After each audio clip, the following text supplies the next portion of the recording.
Hey, friends, welcome back to Still Becoming, the Powered by podcast where we Riverside explore FM. the incredible journey of personal growth and self discovery.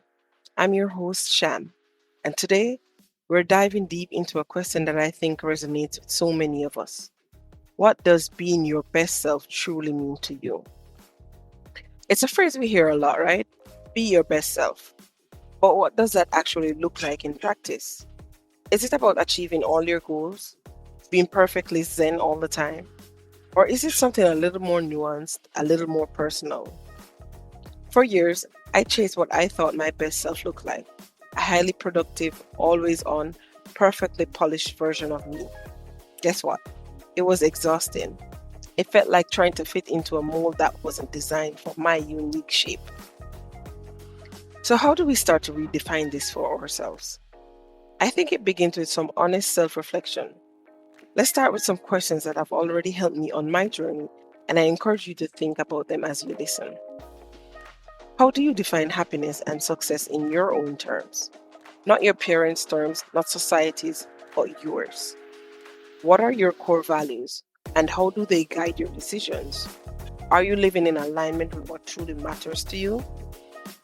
What motivates you intrinsically and extrinsically? Understanding your drivers can give you so much clarity. How do you want to be remembered? And what impact do you want to have? This can be a powerful compass.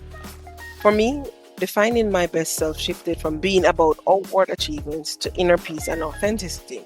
It became less about what I do and more about who I am when I'm doing it. It's about showing up as my true self, even when it's uncomfortable, and letting my values guide my actions. Once we have a clear picture of what our best self means to us, the next natural question is, how do we actually become that person? And this is where the power of daily habits and routines come in. It's not about big gestures, it's about the small, consistent actions that compound over time. Think about it. What daily habits have positively impacted your mental and physical health?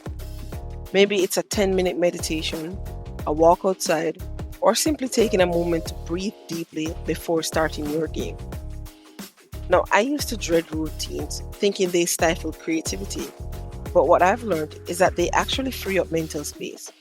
When certain positive actions become automatic, you have more energy for creative problem solving and true presence.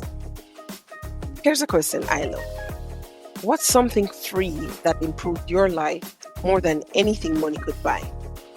For me, it was consistent journaling. It costs nothing but a pen and paper, and it has been revolutionary for my self awareness. What's yours?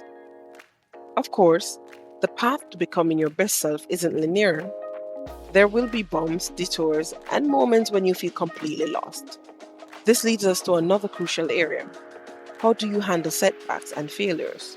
What do they teach you? It's easy to beat ourselves up when things don't go as planned, but what if we started to view these moments as invaluable lessons? Every failure is just feedback. It's information telling you what didn't work so you can adjust and try again. I remember a project I poured my heart into that completely flopped. Initially, I felt like a failure, but looking back, it taught me so much about collaboration, about managing expectations, and about resilience. It was a necessary part of my still becoming journey. So when you face a challenge, instead of asking, why me? Try asking, what is this teaching me right now? Or what are you avoidant or fearful of facing about yourself? Often our biggest growth comes from confronting those fears head on. And while you're at it, keep this in mind. Failure is just a setback to a setup or a step up. Ultimately, your best self isn't a destination you arrive and then you're done.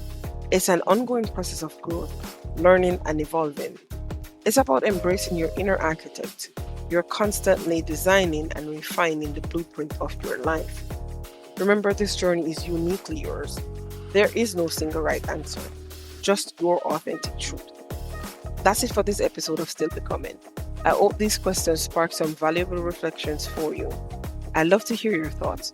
What does being your best self truly mean to you? Share your insights with us on social media using hashtag StillBecomingPodcast or send us a message. We're building a community here and your voice matters. Until next time. keep becoming, keep growing, and keep shining your authentic light.